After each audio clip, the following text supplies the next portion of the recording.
नमस्कार, मी तुषार देशमुख. सद्यस्थितीत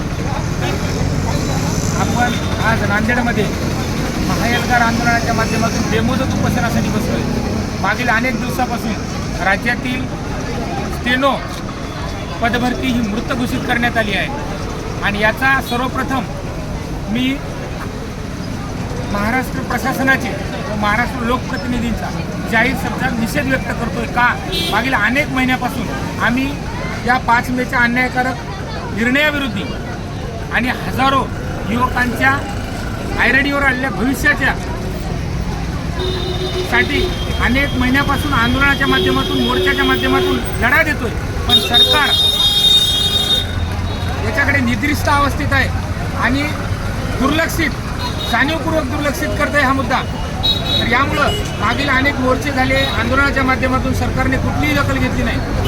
सामान्य प्रशासन विभागाच्या संबंधित सचिव ज्यांच्या कार्यकाळात हा अन्यायकारक निर्णय आमच्यावर लादला गेला, तर त्यांनी या अन्यायकारक निर्णयाची मालिकेचा सपाटा लावला आहे. एकीकडे याच देशात एकत्र लोकशाहीत एकाच संविधानावर चाललेल्या देशात अनेक राज्यांमध्ये लघुलेखक पदभरती प्रक्रिया चालू आहे. दुसरीकडे केंद्र सरकार, या महाराष्ट्र सरकारचे हदरवाडी जे केंद्र सरकार आहे त्यातही लघुलेखक पदभरती प्रक्रिया सुरळीत चालू आहे. असे असताना महाराष्ट्रातच हा अन्यायकारक निर्णय का, हा प्रश्न महाराष्ट्राच्या मुख्यमंत्र्यांना विचारायचा आहे. महाराष्ट्राच्या मुख्यमंत्र्यांनी संबंधित बाबतीत आम्ही राज्यातील सर्व लघुलेखक स्टेनोग्राफर पदभरतीच्या माध्यमातून आपली कौशल्य पूर्ण करणारी, आपली प्रशिक्षण पूर्ण करणारी आणि गुणवत्तेच्या माध्यमातून या स्टेनो पदभरतीला सामोरे जाणाऱ्या हजारो युवकांच्या प्रश्नाला उत्तर देताना राहुरीच्या सभेत महाराष्ट्राच्या मुख्यमंत्र्यांनी शब्द दिला होता की आम्ही तात्काळ हा अन्यायकारक जी आर रद्द करून ही भरती प्रक्रिया पूर्ववत करू. परंतु महाराष्ट्राच्या मुख्यमंत्र्यांनी फक्त आम्हाला आश्वासन हे वेळ काढूपणासाठी दिलं असंच दिसतंय. कारण त्यावर पुन्हा तुम्ही कुठलाही सकार शब्द उच्चारला नाही. त्यामुळं आजपासून पुन्हा 25 पासून आम्हाला पुन्हा आमच्या हक्कांसाठी लढावं लागतंय.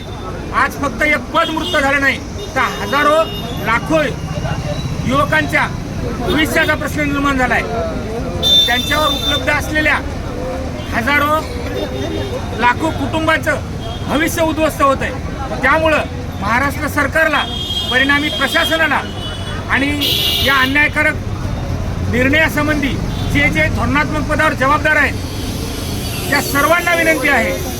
आज ही मुलं शांतता आणि संविधानिक मार्गाने लढत आहेत. उद्या या शांतता आणि संविधानिक मार्गाचं रूपांतर हिंसात्मक आंदोलन झाल्यास याचे सर्वस्वी जबाबदारी हे सरकार राहील. त्यामुळं तात्काळ विनाविलंब आमचा 5 मे रोजीचा आमच्यावरील असलेला अन्यायकारक शासन निर्णय तात्काळ रद्द करण्यात यावा.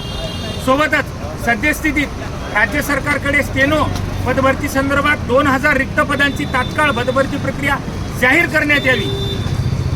या 2 मागण्या लवकरात लवकर पूर्णत्वास न्याव्या, नाहीतर येणाऱ्या काळात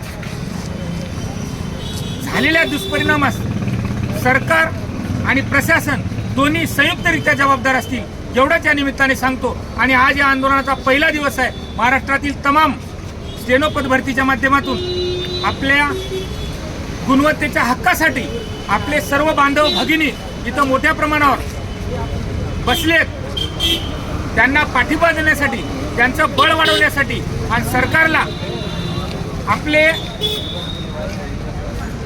वेदनेच्या माध्यमातून अश्रू दाखवण्यासाठी आपण सर्वजण घरी न बसता तात्काळ या आंदोलनात सहभागी व्हाल असा आशावाद व्यक्त करतो आणि थांबतो. धन्यवाद.